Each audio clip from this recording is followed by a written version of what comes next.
hypersonic weapons, drone swarms, and cruise missiles. At the Israel Air and Missile Defense Conference in the central city of Rishon Lezion, experts and officials gathered to discuss the major threats facing the region and how to counter them with new and advanced technologies.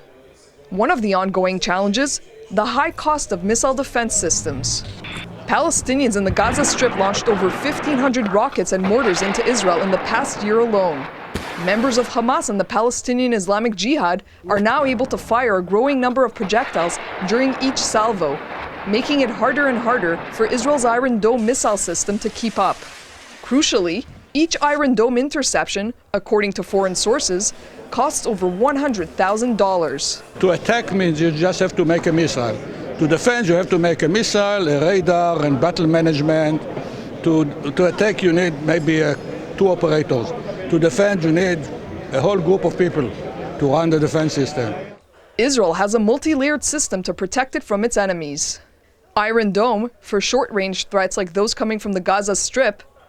David Sling, aimed at countering mid-range threats from Syria or Lebanon. And this is the Arrow 3 missile defense system, intended for long-range threats. For example, those originating from Iran, Iraq, or Yemen. China and Russia have also developed new hypersonic missiles, projectiles that travel many times faster than the speed of sound. Currently, there is no credible response, not from the US, not from Europe, and this is a major challenge because of the ultra-high speeds of the munitions and the range, and the detectability of such a hypersonic weapon is very hard. Another major challenge, drones. In September, 2 oil refineries in Saudi Arabia were the target of devastating drone and cruise missile strikes, believed to have been coordinated by Iran. The event led to a major spike in oil prices. Obviously, we learned that even small warheads on drones, UAVs, could inflict a lot of damage. It was a wake-up call, and I hope that our Air Defense Command will, and I'm sure they will, draw the lessons and prepare themselves accordingly. One solution firing up the defense industry is this: a high-powered laser beam that can shoot down unmanned aerial vehicles.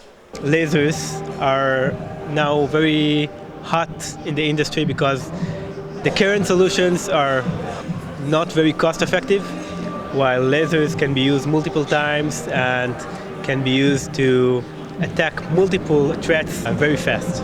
While Iran is still seen as the biggest threat to Israel, ongoing cooperation with the United States has continued to make inroads. 3 months ago, the Arrow 3 was tested in Alaska. Because it's a long-range missile, Israel is too small to test such a missile. The threat is huge, and Israel, of course, will, in the first days, will have to cope with it by itself.